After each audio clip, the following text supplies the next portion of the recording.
Bismillahirrahmanirrahim. Assalamualaikum warahmatullahi wabarakatuh.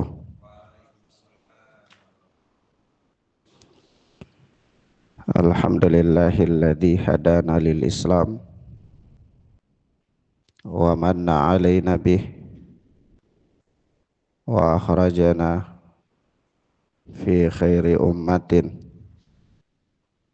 fanas'aluhu at-taufiqa lima yuhibbu wa yarda wal hifdha mimma yakrahu wa yaskhad. Fanusalli wa nusallimu ala habibina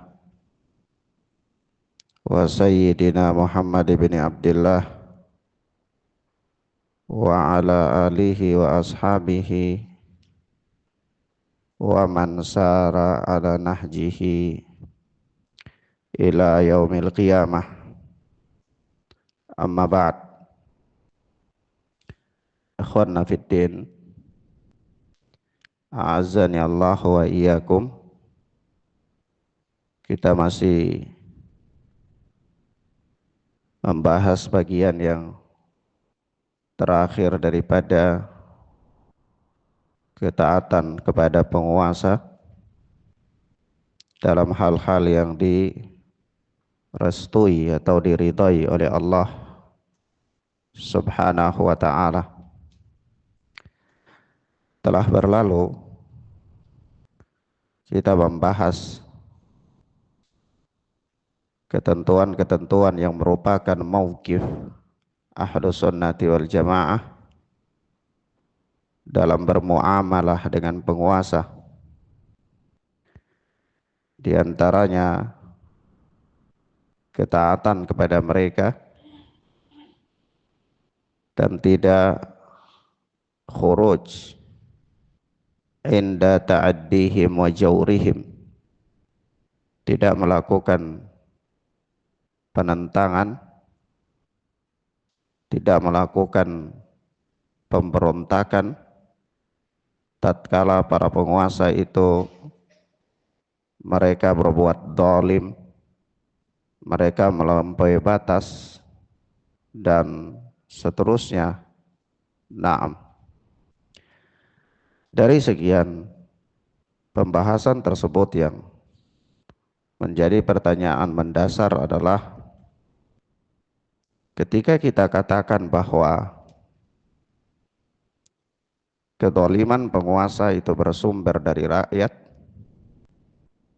maka perbaikan itu dilakukan pertama-tama pada rakyat itu sendiri terlebih dahulu, sebagaimana dikatakan oleh Al-Imam Ibnu Abil Izz dan yang lainnya, yakni jika rakyat itu mereka menginginkan untuk an yatakhallasu min dhulmi amirid dhalim, untuk terbebas, terlepas dari kedzaliman penguasa, maka hendaklah mereka membebaskan diri dari kedzaliman terlebih dahulu dan mereka beristighfar, bertaubat kepada Allah Subhanahu wa ta'ala. Lalu pertanyaan mendasar, apakah itu berarti kita membiarkan kedzaliman penguasa begitu saja? Tidakkah ada proses nasihat menasihati dengan para penguasa tersebut? Padahal Rasulullah sallallahu alaihi wa alihi wasallam mengatakan ad-dinun nasihah. Agama itu adalah nasihat. Qulna liman ya Rasulullah sallallahu alaihi wa alihi wasallam. Maka para sahabat berkata, kepada siapa nasihat itu wahai Rasul sallallahu alaihi wa alihi wasallam? Rasulullah mengatakan walillahi wali rasulihi ya wali kitabihi wali a'immatil muslimina wa ammatihim atau kama jaa fil hadis. Itu nasihat itu diperuntukkan kepada Allah, diperuntukkan kepada Rasulnya, diperuntukkan kepada pemimpin-pemimpin kaum muslimin dan diperuntukkan kepada seluruh kaum muslimin. Ala kulli hal, seluruh manusia itu jika dia terjatuh di dalam kesalahan, jika dia terjatuh dalam kekeliruan, dia tidak mengambil posisi bahwa tidak boleh dinasihati. Hatta penguasa. Hatta penguasa, bahkan Rasulullah mengatakan di sini adalah ketika ditanya nasihat itu kepada siapa, kata Rasulullah, wali a'immatil muslimin, ya, kepada pemimpin-pemimpin kaum muslimin. Persoalannya bagaimanakah cara kita menasihati pemimpin-pemimpin kaum muslimin itu? Ya, bagaimanakah cara kita menasihati pemimpin-pemimpin kaum muslimin? Maka dijelaskan, sebab kalau tidak ada pembahasan tentang tariqah, munasahah, tidak ada cara menasihati pemimpin, ya, bermunasahah dengan pemimpin, maka seolah-olah kita membiarkan kerusakan itu terjadi begitu saja. Bahkan kita seolah-olah membiarkan, ya, kerusakan-kerusakan yang dilakukan oleh para pemimpin begitu saja terjadi. Padahal tidaklah boleh seseorang dia membiarkan sebuah kerusakan itu terjadi jika dia mampu untuk mengarahkan, memberikan bimbingan atau mungkin mencegahnya. Naam. Mafhum ya ikhwan? Paham ya? Sebab itu dikatakan oleh Syekh Saleh Fauzan hafidhana wa hafidhahallah di dalam kitab beliau Al-Mihnatur Rabbaniyah, itu ketika membahas hadis Ad-Dinun Nasihah sampai pada kalimat wali a'immatil muslimin, itu nasihat itu diperuntukkan kepada pemimpin kaum muslimin, kepada ulatul umur, para penguasa dari kalangan kaum muslimin. Kata beliau, wa kadzalika minan nasihati li ulatil umur munasahatuhum an ba'dil akhta'il lati tahsulu. Yaitu apa? Kepada pemerintah, demikian pula kepada pemerintah. Itu adalah memberikan nasihat, termasuk di antara nasihat kepada pemerintah itu adalah munasahatuhum an ba'dil akhta'il lati tahsulu. Ya, memberikan nasihat ketika mereka melakukan kesalahan-kesalahan. Ketika pemerintah itu melakukan kesalahan-kesalahan. Wala ya'lamuna anha. Mereka terjatuh dalam kesalahan-kesalahan yang tidak mereka ketahui. Fayuballaguna biha in kanat min ghairihim. Demikian pula disampaikan nasihat itu kepada mereka apabila kesalahan-kesalahan itu dilakukan oleh selain mereka. Barangkali instansinya, bawahan-bawahannya, dilakukan nasihat kepada mereka. Lalu kata beliau, wa in kanat minhum fayubayyanu lahum khata'uhum fiha. Dan jika kesalahan-kesalahan itu dilakukan langsung oleh sang penguasa tersebut, ya, kalau kesalahan dilakukan bukan oleh sang penguasa, maka kesalahan itu dilaporkan kepada penguasa, ya, supaya dia lakukan penertiban. Tapi kalau kesalahan itu dilakukan oleh sang penguasa langsung, ya, dia zalim atau dia membuat aturan-aturan yang ada padanya kezaliman, penyimpangan dan seterusnya, maka kata Syekh Saleh Fauzan, yubayyana lahum khata'uhum fiha. Dijelaskan kepada mereka, ya, kesalahan-kesalahan mereka itu. Dijelaskan, diterangkan kepada mereka. Intinya dinasihati pada mereka. Mereka itu dinasihati tentang kesalahan-kesalahan yang mereka buat itu. Walakin la yakunu hadza fil majalisi au alal manabir. Nah, inilah yang membedakan Ahlus Sunnah dengan yang lainnya. Akan tetapi nasihat itu tidak boleh dilakukan di al-majalis. Di apa? Ruang-ruang terbuka, di forum-forum. Au alal manabir, atau nasihat dilakukan di atas mimbar-mimbar. Itu tidak boleh. Innama hadza yakunu bainan nasih wa baina waliyil amr. Tetapi nasihat itu hanya dilakukan antara sang pemberi nasihat dengan waliul amr saja, dengan penguasa saja. Nasihat itu diberikan pertama 4 mata, jika dia sanggup. 4 mata itu bisa dilakukan dengan cara apa? Atau nasihat yang demikian itu antara pemberi nasihat dengan penguasa yang melakukan kezaliman itu, imma musyafahatan wa imma kitabatan wa imma bi an yusiya man yattasilu bihi fayunabbihahu ala dzalik. Hal itu bisa dilakukan dengan berdialog langsung dengan dia, atau dengan surat, menulis surat kepadanya, atau kalau nggak bisa ya dengan menitipkan pesan kepada orang yang bisa menasihatinya secara langsung. Apa kepada menterinya, apa kepada ajudannya, dan seterusnya. Itu bisa menitipkan pesan kepada orang yang bisa langsung memberikan nasihat kepada penguasa. Nah, ala kulli hal ya ikhwan, a'azzani Allahu wa iyyakum, ini adalah perkara yang membedakan antara ahlu sunnah as-salafiyun dengan yang lainnya. Kalau dikatakan salafi itu murji'ah, mereka membiarkan kezaliman penguasa begitu saja.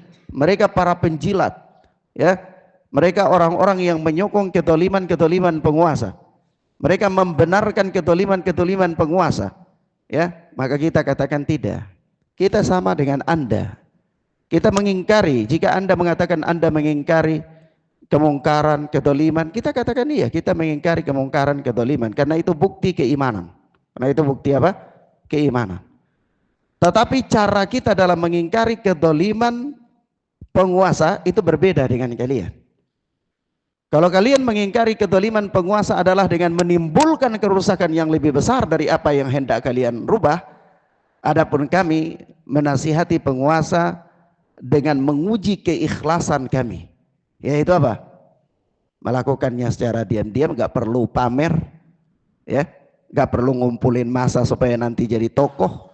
Dari jadi tokoh itulah bisa meraup berbagai macam keuntungan dan kesempatan, karena dia menjadi tokoh sentral, dia punya bargaining power dengan pemerintah, bisa tawar menawar jabatan dan seterusnya. Kami tidak. Kami menguji keikhlasan kami. Yaitu dengan apa? Memberikan nasihat secara langsung. Apakah dengan menulis surat, apakah dengan berdiskusi langsung, ataukah dengan menitipkan pesan kepada orang yang bisa memberikan nasihat langsung kepada penguasa.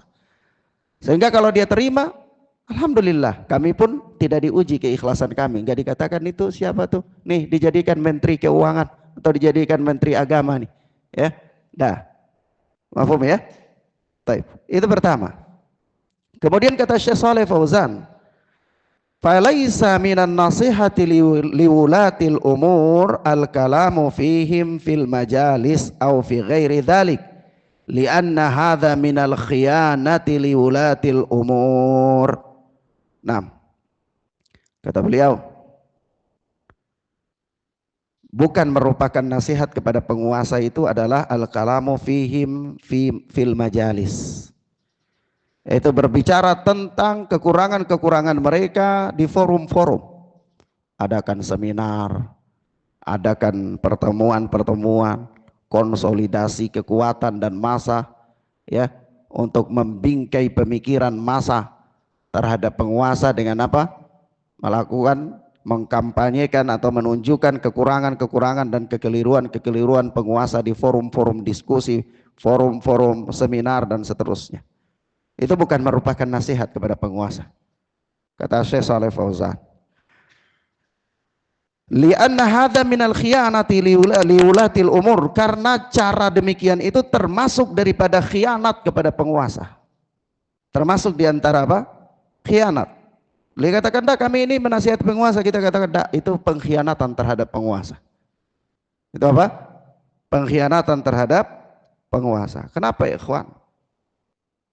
Sejarah telah membuktikan kepada kita secara kenyataan bahwa hasil daripada upaya yang katanya penegakan keadilan dengan melakukan apa? Prinsip-prinsip yang demikian itu pertama kali dilakukan oleh Abdullah bin Sabah di akhir pemerintahan Utsman bin Affan. Itu hasilnya adalah terbunuhnya penguasa. Hasilnya pertumpahan darah.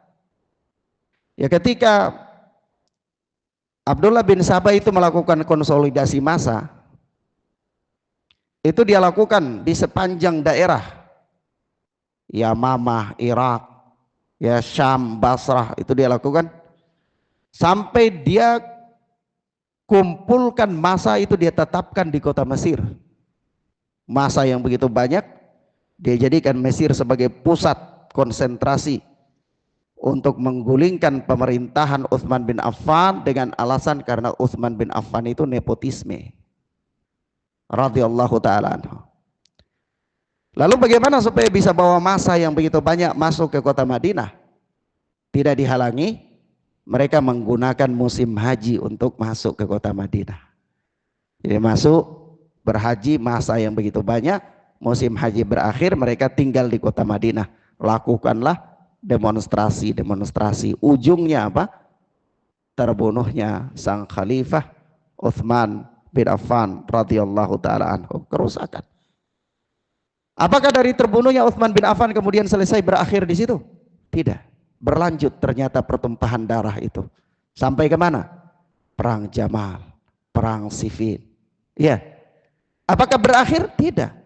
Peristiwa itu masih berlanjut sampai tahun 60 sekian Hijriah, tahun 70-an Hijriah. Ketika apa? Tampuk kekuasaan itu berpindah dari Al-Hasan kepada Muawiyah, dari Muawiyah kepada anak-anaknya. Mulai dari situ masih terjadi dari Yazid, kemudian dari Abdul Malik dan seterusnya. Bahkan terjadi dua penguasa ketika itu di tahun-tahun 60 Hijriah. Yaitu siapa?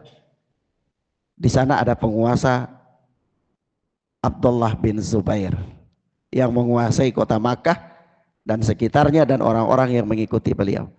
Sementara di Irak siapa? Anaknya Muawiyah bin Abi Sufyan. Ya. Apa yang terjadi? Peristiwa paling besar.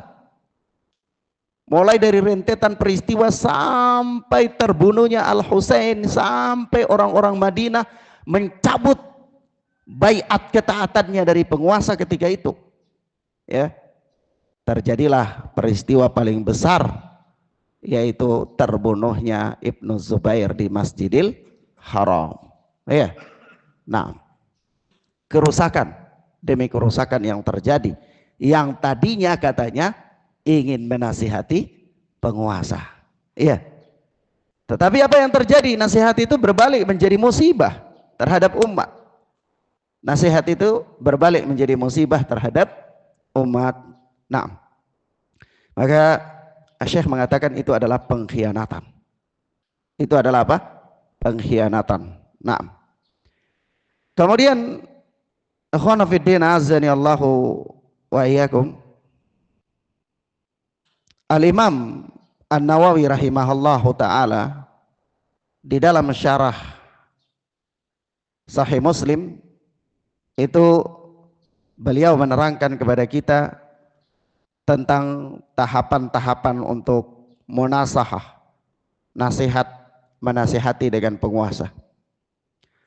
Ketika membahas hadis ad-dinun nasihah, kata beliau, nasihat kepada penguasa itu dilakukan dengan cara yang pertama, setidaknya ada beberapa cara, diantaranya yang pertama adalah apa?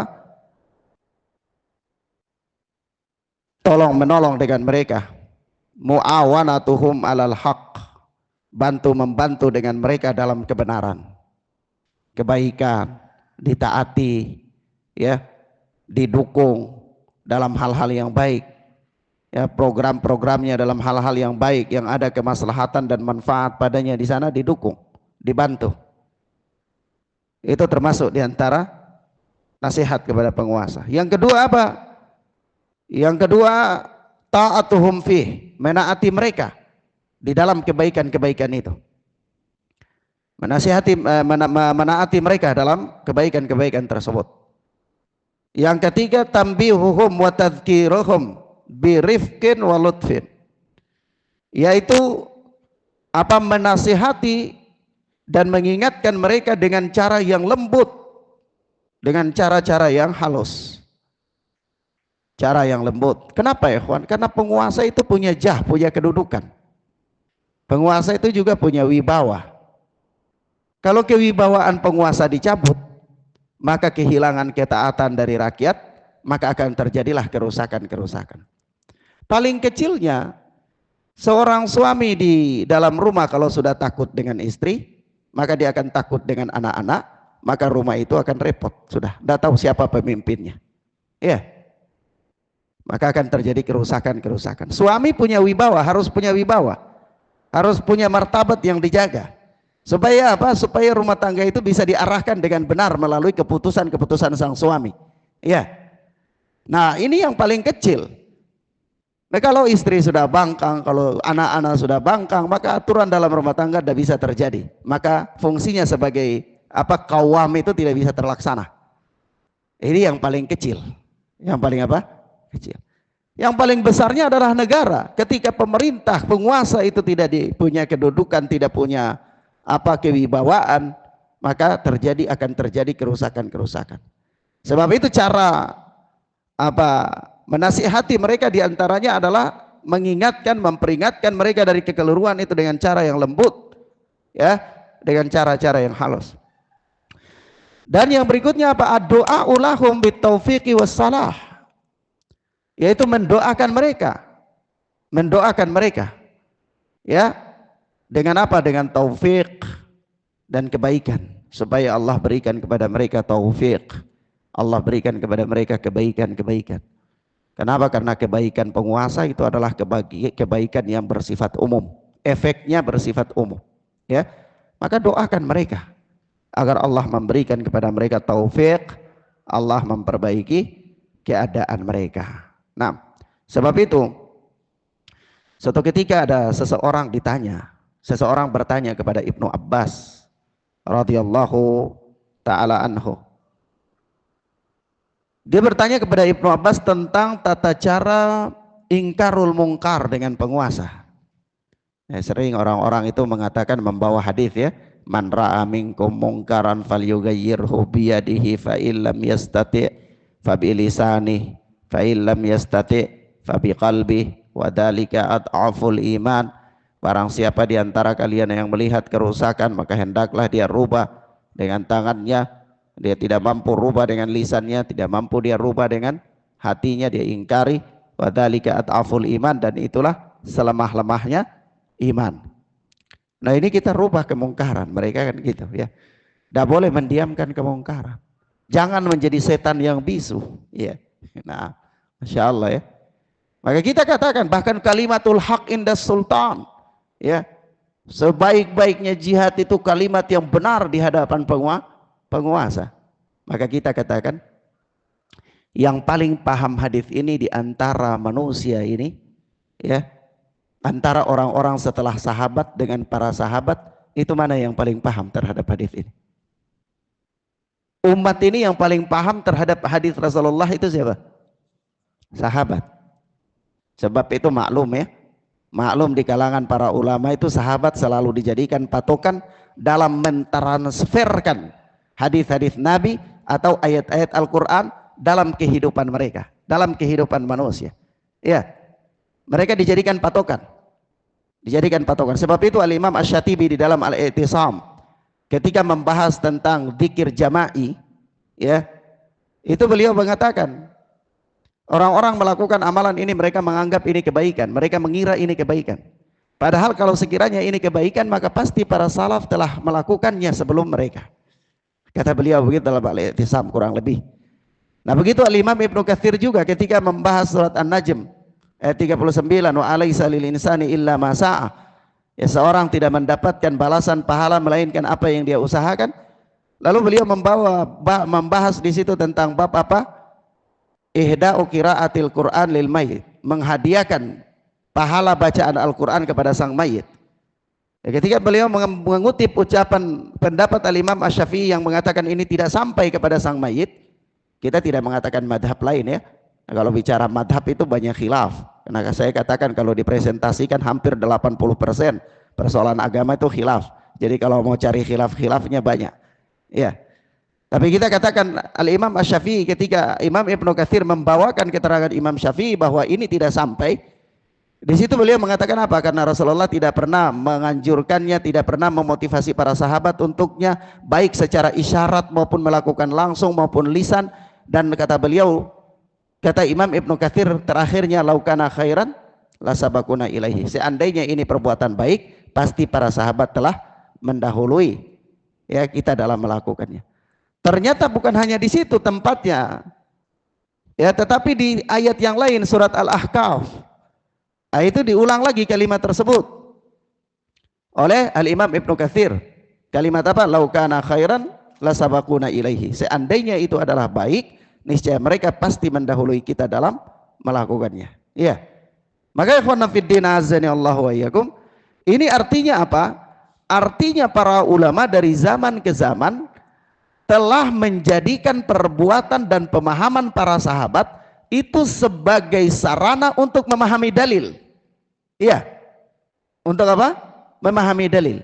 Maka kita katakan, bagaimana para sahabat memahami dalil ini, hadis ini? Man ra'a minkum mungkaran. Bagaimana para sahabat memahami hadis ini? Maka Ibnu Abbas ditanya, bagaimana caranya ingkarul mungkar dengan penguasa? Kata Ibnu Abbas radhiyallahu taala anhu, fa in kunta la budda fa'ilan fa fima bainaka wa bainahu. Ya, jika engkau harus melakukan itu, maka lakukanlah nasihat tersebut antara engkau dan penguasa saja. Artinya Ibnu Abbas paham, ya, man ra'a minkum mungkaran itu bukan berarti melakukan protes publik.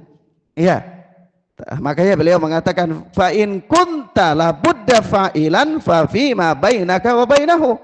Sekiranya engkau harus melakukan nasihat kepada penguasa, ya, maka lakukanlah antara dirimu dan dia saja. Yaitu dengan cara jangan terang-terangan. Riwayat Ibnu Abbas ini disebutkan oleh Al-Imam Abdul Razzaq As-San'ani di dalam Musannaf beliau. Nah, Al-Imam Ibnu Abi Syaibah di dalam musannafnya. Al-Imam Ibnu Abi Syaibah di dalam musannaf Imam Ibnu Abi Syaibah. Nah, taib. Kemudian kalau ditanyakan, Ustadz, kalau begitu adakah hal prioritas yang diberikan kepada penguasa dalam memberikan nasihat? Artinya kalau nasihat tentang kekurangan ini kan banyak. Nasihat tentang kezaliman itu banyak, ya, banyak opsi. Misalnya ada penguasa terjatuh dalam ini banyak sekali kekurangannya, banyak sekali kedolimannya, banyak sekali penyimpangannya. Adakah prioritas yang harus dinasihatkan? Jawabannya ada. Apa yang harus diprioritaskan untuk dinasihatkan kepada penguasa? Keadilan. Apa? Keadilan. Yang harus diprioritaskan untuk dinasihatkan kepada penguasa itu adalah keadilan. Kenapa ya ikhwan? A'azzani Allah wa iyyakum. Karena keadilan itu perkara yang paling urgent yang ada di tangan penguasa dalam menerapkan sistem pemerintahannya. Sebab berawal dari ketidakadilan akan jadilah berbagai macam kerusakan. Ya. Dan ketahuilah ikhwan fiddin a'azzani Allah wa iyyakum, bagi penguasa keadilan itu tidak dapat terrealisasi melainkan dia menerapkan hukum Allah Subhanahu wa taala. Kenapa? Karena hukum Allah itu sendiri adalah keadilan. Hukum Allah itu adalah sendiri keadilan. Sebab itu Syekh Ibnu Utsaimin rahimahullah di dalam syarah Riyadhus Shalihin ketika menjelaskan hal ini kata beliau, wa ahammul adli fil imam an yahkuma bainan nas bi syariatillah. Ya, keadilan yang paling penting pada diri penguasa adalah an yahkuma bainan nas bi syariatillah. Adalah dia memutuskan hukum di antara manusia dengan hukum Allah, dengan syariat Allah. Itu keadilan yang paling penting.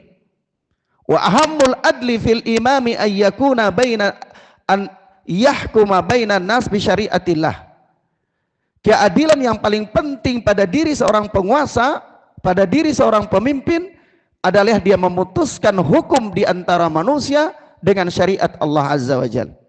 Lianna syariat Allahi hiyal adlu, karena syariat Allah itu sendiri adalah keadilan. Syariat Allah itu adalah keadilan. Nah, kemudian kata beliau, kata Syekh Ibnu Utsaimin rahimana wa rahimahullah, wa amma man hakama bil qawanin al wad'iyyati al mukhalifati bi syari'ah al mukhalifati li syari'ah fahuwa min asyaddil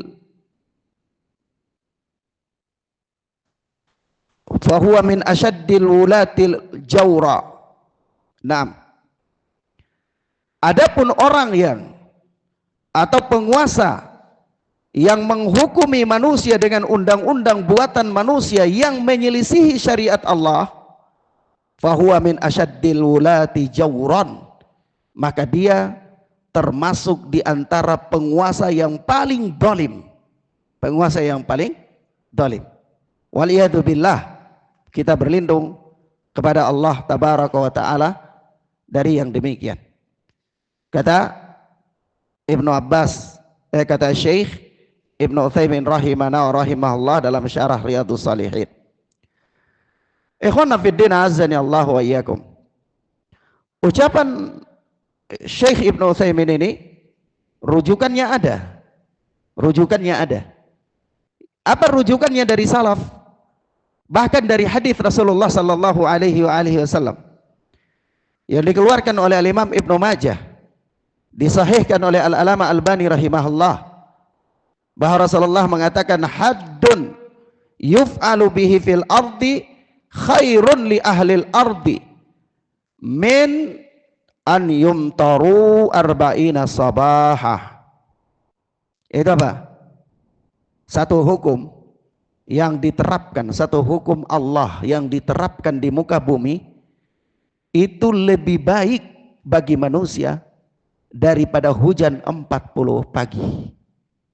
Hujan 40 pagi, orang kekeringan yang sangat, ya, masa paceklik, masa yang kekeringan yang manusia banyak korban berjatuhan karena kekeringan, lalu turunnya hujan itu keberkahan yang luar biasa, ya. Hujan yang menyirami manusia selama 40 hari dalam keadaan kekeringan itu apa? Nikmat yang luar biasa. Tetapi jika satu hukum Allah diterapkan di muka bumi, maka itu lebih baik daripada hujan 40 hari tersebut. Ya, subhanallah. Maka ini apa? Keadilan dan keberkahan. Maka ini nasihat yang paling penting, yang paling utama yang dinasihatkan kepada para penguasa. Ya. Nah, ikhwan fiddin azani Allah wa iyyakum. Dengan demikian bab apa at-ta'atu li ulil amri kita telah apa selesaikan sampai di sini insyaallah taala, dan insyaallah kita masuk pada bab yang baru, bab yang lain daripada perkataan Al-Imam Al-Muzani di apa Syarhus Sunnah beliau ini, insyaallah taala pada pertemuan berikutnya biidznillah. Ilahuna ya akhwan, naktafi bihadzal dars wa sallallahu ala nabiyina Muhammad wa ala alihi wa sahbihi wasallam. Subhanaka Allahumma wa bihamdika asyhadu an la ilaha illa anta astaghfiruka wa atubu ilaik. Wassalamualaikum warahmatullahi wabarakatuh.